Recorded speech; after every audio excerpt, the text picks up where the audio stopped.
देव की करते भक्ति, उनकी कदे ना हो वह मुक्ति। कबीर परमात्मा जी 600 वर्ष पहले कहा करते थे ये ज्ञान।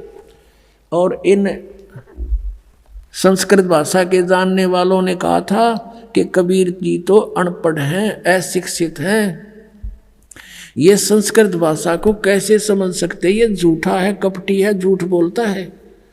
ऐसा घोर विरोध करा दिया परमात्मा का। वो सितम ढाए परमात्मा के ऊपर। उनका इतिहास सुनाएंगे आने वाले समय में, जब भी ये कई दिन का सत्संग करेंगे अगले, क्योंकि 3 दिन का सत्संग, 3 का भी 2.5 दिन का समझ लो ये तो। इसमें तो परमात्मा की भूमिका बनती है। इसलिए 17 से 21 अभी फरवरी का 5 दिन का सत्संग होगा, उसमें और विशेष डिटेल बताई जाएगी। तो अब सिंपल सा आपको बताते हैं कि क्या हुआ कि परमात्मा 600 वर्ष पहले आकर ये कह गए थे कि ब्रह्मा विष्णु महेश के ये माता पिता हैं, इनकी जन्म मृत्यु होती है, ये अजरमर नहीं है, ये नाशवान है, इनकी पूजा से मोक्ष नहीं। इनकी जब आप जन्म मृत्यु तो तुम्हें मोक्ष कैसे देंगे? हमें मोक्ष चाहिए गीता जी वाला। गीता जी अध्याय नंबर 15 के श्लोक नंबर 1 से 4 में कहा कि तत्वदर्शी संत की ऊपर लटके हुए, ऊपर को जड़, नीचे को तीनों गुण रूपी शाखा वाला उल्टा लटका हुआ संसार रूपी वृक्ष है, ऊपर को जड़ तो पूर्ण परमात्मा है और ब्रह्मा विष्णु महेश रूपी इसकी शाखाएं हैं। और तत्वदर्शी संत वो होगा जो इसके सभी भाग बता देता है। उसके पश्चात परमेश्वर के उस परम पद की खोज करनी चाहिए, जहाँ जाने के बाद साधक फिर लौट कर कभी नहीं आते। गीता जी अध्याय नंबर 15 के श्लोक 4 में कहा है। और जिस परमेश्वर ने सब ब्रह्मांडों की रचना की है उसी की भक्ति करो, अन्य की नहीं। अध्याय नंबर 18 के श्लोक नंबर 62 में कहा कि अर्जुन तू सर्वभाव से उस परमेश्वर की शरण में जा, उसकी कृपा से तू परम शांति को और सनातन परम धाम को प्राप्त होगा। अपने आत्माओं, अब ब्रह्मा विष्णु महेश ही नाशवान और ब्रह्म गीता ज्ञानदाता ये ब्रह्म है। ये 4थे अध्याय के 5वें 9वें श्लोक में, 2रे अध्याय के 12वें श्लोक में, 10वें अध्याय के 2रे श्लोक में कहता है कि तेरे और मेरे बहुत जन्म हो चुके हैं अर्जुन, तू नहीं जानता मैं जानता हूं। तो ये ब्रह्म भी नाशवान। और कबीर परमात्मा कहते हैं थिर पकड़ थिर रहिए। अब जैसे आपने किसी टहनी को पकड़ कर ऊपर उठना चाहा हुआ नीचे आके टेकेगी, तो उसके साथ ऊपर कैसे जाओगे? अब आपको दिखाते हैं श्री शिव पुराण के अंदर कि ब्रह्मा और विष्णु और शिव जी के कौन है माता पिता। पुण्यात्माओं, यदि ये सदग्रंथ आज भी संस्कृत में होते तो ये दास भी आपके रूबरू नहीं कर सकता है सच्चाई को, भले ही आप शिक्षित हो चुके हो। अब अनुवाद उन्हीं के द्वारा किया हुआ गीता प्रेस गोरखपुर वालों से, और उनमें स्पष्ट लिखा हुआ है। और इनका आज तक समझ में नहीं आई ये कहानी के है, इनके माता पिता लिख रखे हैं, आज तक हमें नहीं बता पाए। क्योंकि कहते हैं मोती मुक्ता दर्शत नाई, ये जगह सब अंदरे, दिखत के तो नैन चश्मे इनका फेरा मोतिया बंदरे। इनका मोतिया बंद हो रहा था, किसी का मोतिया बंद हो जाए आँखों में, आँखें स्वस्थ दिखाई देती हैं, जैसे इसको खूब दिखता होगा, पर उसने दिखता कभी नहीं। तो ये दिखे दे विद्वान संस्कृत भाषा बोला करते, हमने सोचा कि मैं ऋषि हैं, इन्हें घोट रखी है पुराण, सारे संस्कृत बोल रहे हैं। आज देखा वेदों और गीता के बारे में इनको कह का पता नहीं था, इन विद्वानों को, मंडलेश्वरों को, महर्षियों को। और परमेश्वर ने आके 600 वर्ष पहले जिसको ये अशिक्षित कहा करते थे कि वो क्या जाने वेदों और सदग्रंथों के और पुराणों के बारे में, संस्कृत भाषा जानता नहीं। परमात्मा ने संस्कृत भाषा की आवश्यकता नहीं, वो सारी भाषाओं को समझते हैं। और उन्होंने जो अपने द्वारा रची हुई सृष्टि और सारा कुछ उसके सामने रचा गया तो वो सब कुछ ठीक बोलेगा। अब देखो शिव पुराण, संक्षिप्त शिव पुराण, गीता प्रेस गोरखपुर से प्रकाशित, संपादक है हनुमान प्रसाद पोदार, प्रकाशक में मुद्रक हैं गीता प्रेस गोरखपुर, गोविंद भवन कार्यालय कोलकाता का संस्थान। इसके 98वें पृष्ठ से हम पढ़ना शुरू करेंगे। रुद्र संहिता 98वें पृष्ठ के बिल्कुल नीचे आते हैं। 5वां अध्याय का यहाँ अंत है, एंड है। अपने पुत्र नारद की यह बात सुनकर लोक पिता में ब्रह्मा वहाँ इस प्रकार बोले। ये 5वां अध्याय समाप्त हुआ। इसका आगे यहाँ प्रकरण शुरू हो जाता 6ठे में। ब्रह्मा जी ने कहा, ब्रह्मन अपने पुत्र नारद से कहा, देव श्रोमणे, तुम सदा समस्त जगत के उपकार में लगे रहते हो। तुमने लोगों के हित की कामना से बहुत उत्तम बात पूछी है। जिसमें समस्त चराचर जगत नष्ट हो गया था, सर्वत्र अंधकार ही अंधकार था, कुछ भी नहीं था। उस समय तत् सद ब्रह्म, इस श्रुति में जो सत सुना जाता है एकमात्र वही शेष था। ये 99 पृष्ठ पे पढ़ा आपने। अब 100 पृष्ठ पे आते हैं। ये 100 पृष्ठ पे है, यहाँ नीचे आते हैं। जिस परब्रह्म के विषय में ज्ञान और अज्ञान पूर्ण उक्तियों द्वारा इस प्रकार विकल्प किए जाते हैं। अब ब्रह्मा जी का ज्ञान सुन लो, कुछ ज्ञान कुछ झूठा कुछ सच्चा, यानी ज्ञान अज्ञान दोनों के विषय जो हमने सुना वो बता रहा हूँ। उसने कुछ काल के बाद द्वितीय की इच्छा प्रकट की, उसके भीतर एक से अनेक होने के संकल्प उदित हुए। तब उस निराकार परमात्मा ने अपनी लीला शक्ति से अपने लिए मूर्ति की कल्पना की। ये कहे निराकार हो ब्रह्म, और फिर कहते हो मूर्ति बन गया, वो छुपा रहता है। गीता जी अध्याय नंबर 7 के श्लोक 24-25 में ये काल बोल रहा, गीता कहता मैं अपनी योग माया से छुपा रहता हूँ, सबके सामने नहीं आता। तो ये क्या करता, अपने कभी शिव के रूप में, अपने पुत्र के रूप में, कभी किसी को ब्रह्मा के रूप में दर्शन देता है। अब यहाँ ब्रह्मा इसीलिए कह रहा है कि वो तब उस निराकार परमात्मा ने अपनी लीला शक्ति से अपने लिए मूर्ति की कल्पना की, वो आकार में आया, क्या बना, जो मूर्ति रहित परम ब्रह्म है। ये ब्रह्म को परम ब्रह्म बोल रहा है, उसी की मूर्ति भगवान सदाशिव है। ये काल जो है सदाशिव रूप में प्रकट हो गया। अर्वाचीन और प्राचीन विद्वान उन्हीं को ईश्वर कहते हैं। उस समय एकाएक ही रहकर स्वेच्छानुसार विहार करने वाले उन सदाशिव ने अपने विग्रह से स्वयं ही एक स्वरूप भूता शक्ति की सृष्टि की, यानी अपने शरीर से एक स्त्री निकाली। ये न्यू कहना चाह रहा है ब्रह्मा, जबकि आपने सृष्टि रचना के अंदर परमेश्वर के द्वारा बताई यथार्थ ज्ञान सुना हुआ है, वो सच्चाई है। उसका कुछ मिलता जुलता ज्ञान ये दे रहा है। उनके अपने श्रीअंग से वो कभी अलग होने वाली नहीं थी। उस पराशक्ति को प्रधान प्रकृति गुणवती माया बुद्धि तत्व की जननी तथा विकार रहित बताया गया है। दुर्गा को प्रकृति भी कहते हैं, प्रधान भी कहते हैं। अब याद रखना, गीता जी के 14वें अध्याय के अंदर उत्पत्ति बताएंगे जो ब्रह्मा और विष्णु जी की, ये प्रधान और प्रकृति दुर्गा के लिए कहा है। यहाँ देखना, वह शक्ति अंबिका कही गई है, उसी को प्रकृति सर्वेश्वरी त्रिदेव जननी नित्ता और मूल कारण भी कहते हैं। त्रिदेव जननी, ओह, तीनों भगवानों तीनों देवताओं की, ब्रह्मा विष्णु महेश की माता। परमात्मा ने कहा है अब मैं तुमसे कहूँ चिताई, त्रिदेवन की उत्पत्ति बाई 600 वर्ष पहले आज से, और यही आज हमारे यानी पुराणों में विद्यमान है। त्रिदेव जननी नित्ता मूल कारण भी कहते हैं। सदाशिव द्वारा प्रकट की गई उस शक्ति की 8 भुजाएं हैं। कति क्लियर कंसेप्ट हो गया। नाना प्रकार के आभूषण उसके अंगों की शोभा बढ़ाते हैं। वह देवी नाना प्रकार की गतियों से संपन्न और अनेक प्रकार के अस्त्र शस्त्र धारण करती है। वो एकाएकनी होने पर भी वह माया संयोग वसात अनेक हो जाती है।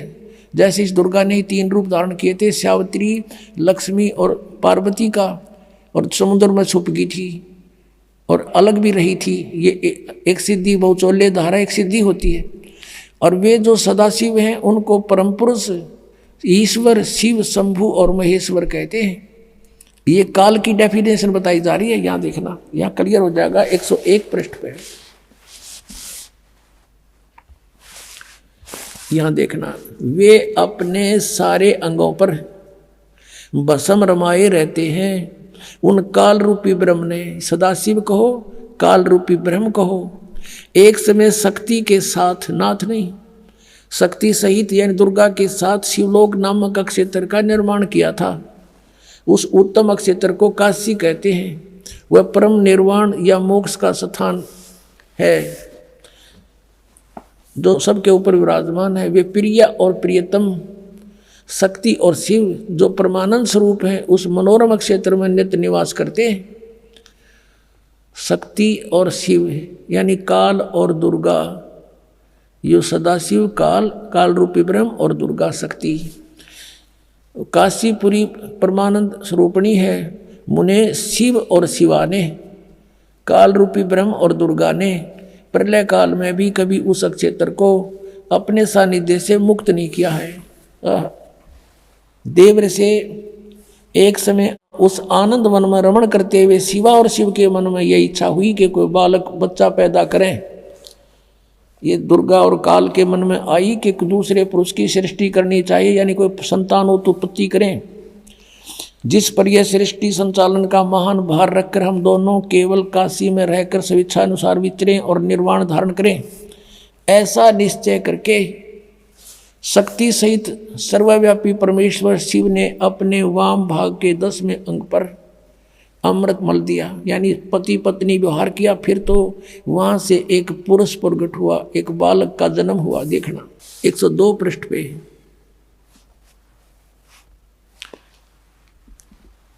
अब शिव बोले, वत्स बेटा, व्यापक होने के कारण तुम्हारा विष्णु नाम विख्यात हुआ।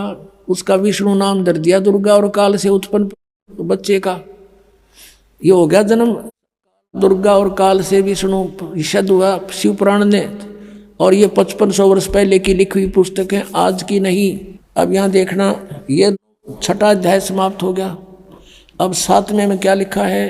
ब्रह्मा जी कहते हैं, देवर से तत्पश्चात कल्याणकारी परमेश्वर सांब सदाशिव ने पूर्ववत प्रयत्न करके जैसे विष्णु को जन्म दिया, उत्पन्न किया, मुझे भी अपने दाहिने अंग से उत्पन्न किया। अपना आत्मा। अब इनने कोई पूछने वाला हो, इनमें ऋषियाँ ने 5500 वर्ष हो गए इस पुराणों को लिखे, आज तक ये हमें कह नहीं बता सके। जब इन पर आश्रित थे, ब्लाइंड फेथ किया करते थे कि बड़े विद्वान पुरुष हैं, संस्कृत भाषा को जानने वाले हैं, और परमात्मा से हमारे को इसलिए दूर रखा, भगवान की वाणी को स्वीकार करने नहीं दिया और परमात्मा को परमात्मा नहीं मानने दिया। ये माँ शत्रु रहे हमारे अज्ञानी नीम हकीम गुरु, चाहे वो किसी धर्म मजहब के रहे हैं। अब यहाँ पर अब 2 तो सिद्ध हो गए कि दुर्गा और काल से विष्णु जी और ब्रह्मा जी की उत्पत्ति तो स्पष्ट हो गई, कंसेप्ट क्लियर हो गया। अब रह गया शिव। अब यहाँ ये विचलित हो गया अनुवाद करता कि यहाँ प्रकरण चल रहा है उनके उत्पत्ति का, मूल संस्कृत में विद्वान है, मूल पाठ में। यहाँ उसने सोचा शिव जी से शिव की उत्पत्ति कैसे लिखूं, हाथ कांप गए। अब लेकिन कहते हैं चोर चुरावे तुमड़ी गड्ढा पानी में, वो गड्ढा हुआ ऊपर आवना सच्चाई छानी ना। अब दिखाता हूँ आपको, विद्वेश्वर संहिता पृष्ठ नंबर 24, 25, 26 पे। एक समय ब्रह्मा और विष्णु जी का इस बात पर झगड़ा हो गया। ब्रह्मा जी कहते मैं, विष्णु जी को कहते मैं तेरा बाप, और विष्णु जी कहते मैं तेरा बाप। अब युग इनको ऐसा भ्रम क्यों हुआ? क्योंकि काल ने प्रतिज्ञा कर रखी कि मैं अपने वास्तविक शरीर रूप में कभी किसी को दर्शन नहीं दूंगा। तो साधकों ने साधनाएं की, हठयोग किया, किसी को ब्रह्मा के रूप में दर्शन दे दिया। इसका पुत्र ब्रह्मा साक्षात सबको दिखाई देता है, देवता है। तो सबने मान लिया कि ब्रह्मा ही सर्वशक्तिमान है, यही परमात्मा हमने समाधि में देख लिया। ये छुपाए हुए अपने आप को सब उसके गुणगान करने लगे। ऐसे किसी को उसने विष्णु जी के रूप में दर्शन दे दिए, किसी को शिव के रूप में। तो कोई कहता नहीं विष्णु जी सर्वशक्तिमान है, कोई कहता नहीं शिव जी सर्वशक्तिमान है, यही भगवान है, ये छुपाए रहे अपने आप को। तो इनका भ्रम हो गया कि हम भगवान हैं। तो इन दोनों ने आपस में झगड़ा कर दिया। तो ऊपर से इस काल ने इनके बीच में एक सफ़ेद पिलर खड़ा कर दिया, जिसको शिवलिंग बोलते हैं। तेजों में से चमक निकली बहुत की नहीं। तो ये हैरान रह गए, युद्ध बंद कर दिया, उसको देखने लगे ऊपर नीचे जाकर। फिर यू काल प्रकट हो गया अपने पुत्र शिव के रूप में, और इन दोनों को फिर शिक्षा देने लगा। देखिएगा विद्वेश्वर संहिता, ये संक्षिप्त शिव पुराण प्रश्न नंबर 24-25 पे यहाँ देखिएगा, विद्वेश्वर संहिता। और यहाँ आते हम, ये दोनों देखो भगवान ब्रह्मा और विष्णु लड़ रहे थे, इनके बीच में ये पिलर खड़ा कर दिया स्तंभ। फिर वो खुद आ गया शिव के रूप में। नीचे देखिएगा, अब ब्रह्मा और विष्णु ने पूछा प्रभु सृष्टि आदि 5 कृत्यों के लक्षण क्या हैं? ये तो हम दोनों को बताइए। भगवान शिव बोले, ये काल बोला मेरे कृत्यों को समझना अत्यंत गहन है, तथापि मैं कृपा पूर्वक तुम्हें उनके विषय में बता रहा हूँ। ये 5 अपने कृत्य बता दिए। ये देखना, ये 25 पे हमने पढ़ा, अब 26 पे पढ़ रहे हैं।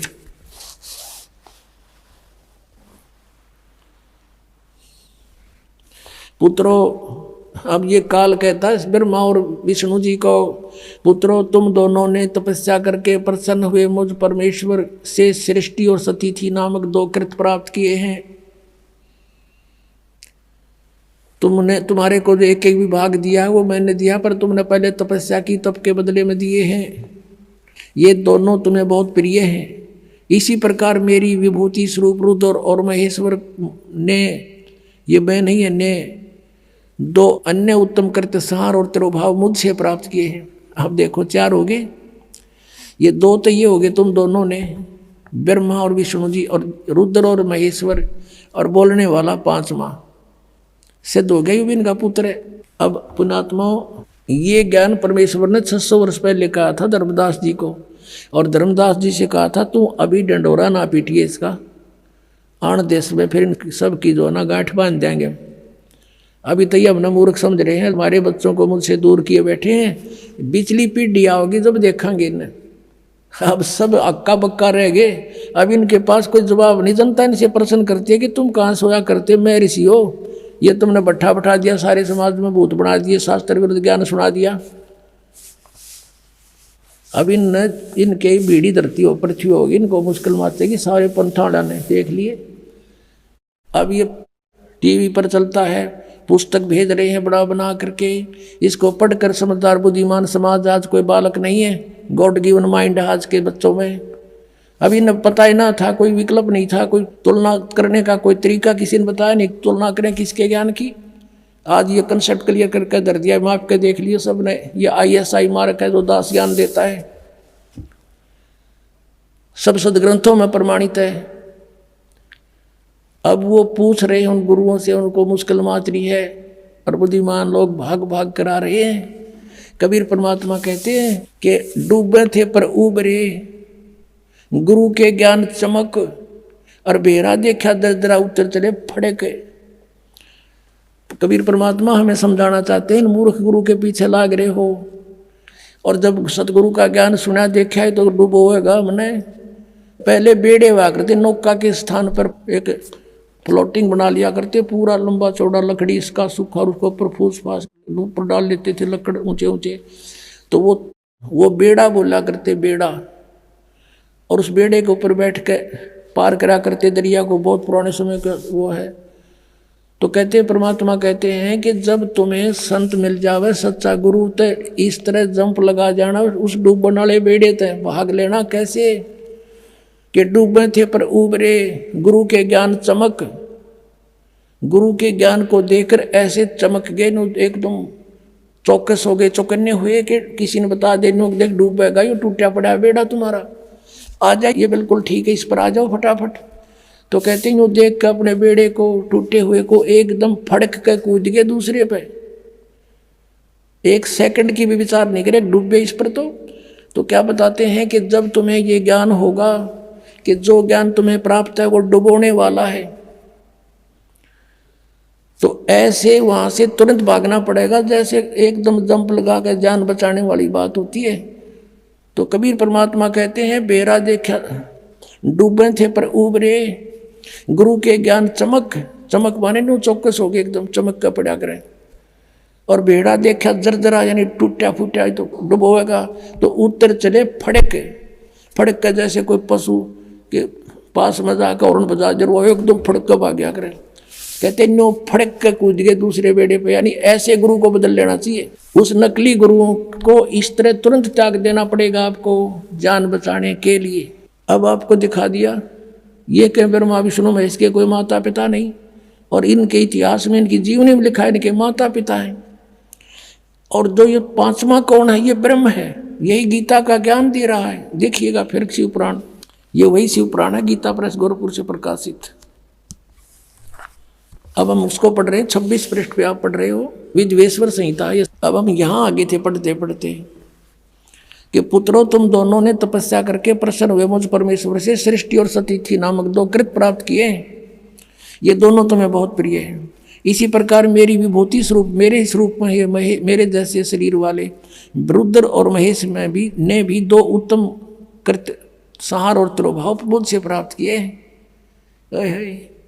तो इसका मतलब हो गया ये 5वां कौन है, ये ब्रह्म है, काल है, काल रूपी ब्रह्म है। ये यहाँ ये क्या कहता है कि मैंने पूर्व काल में अपने स्वरूप भूत मंत्र का उपदेश किया है, जो ओंकार के रूप में प्रसिद्ध है। वही महामंगलकारी मंत्र है। सबसे पहले मेरे मुख से ओंकार ओम प्रकट हुआ, जो मेरे स्वरूप का बोध कराने वाला है। ओंकार वाचक है, मैं वाच्य हूँ। ये मंत्र मेरा स्वरूप ही है। प्रतिदिन ओंकार का निरंतर स्मरण करने से मेरा ही सदा सिमरण होता है। तो ओम का जाप ब्रह्म का है, काल का है। मेरे उत्तरवर्ती मुख से अकार का, पश्चिम मुख से उकार का, दक्षिण मुख से मकार का, पूर्ववर्ती मुख से बिंदु का तथा मध्यवर्ती मुख से नाद का प्राकट्य हुआ है। यानी 5 अवय हैं इसमें, अकार, उकार और मकार और बिंदु और नाद। इन 5 से मिलकर ये ओम बना है। प्रणव, प्रणव बोलते हैं इसको, प्रणव। इस प्रकार 5 अवयों से, 5 अंगों से युक्त ओंकार का विस्तार हुआ। इन सभी अवयों से एकीभूत होकर यह प्रणव ओम नामक एक अक्षर हो गया। ओम इति एकाक्षरम ब्रह्म विहारण मामनुस्मरण यह प्रयाति तदन्देहम स याति परमाम गतिम। गीता जी के अध्याय नंबर 8 के श्लोक 13 में गीता का ज्ञान ये ब्रह्म ही दे रहा है। इति सिद्धम, वो कह रहा मेरा एक ओम अक्षर है, नथिंग एल्स। और यहाँ जो इन्होंने नकलियान बना रखा है ना, ओम नमः शिवाय, ये 5 अक्षर का मंत्र है। ये ओम नमः शिवाय कोई मंत्र नहीं है मूल पाठ में। ये अनुवाद करता कि अपनी अड़ंगा अड़ाया हुआ है, इसलिए ये गोट लिया ओम नमः शिवाय, ओम नमः शिवाय। अरे तो सीधा ओम मंत्र बता रहा, क्या नथिंग एल्स। अपने आत्मा एक तो ये सद हो गया कि गीता जी का ज्ञान ये काल रूपी ब्रह्म ही बोल रहा था। ये यहाँ भी कह रहा है मेरा ओम मंत्र है। ये ब्रह्मा विष्णु महेश का पिता है, दुर्गा इनकी माता। इति सिद्धम,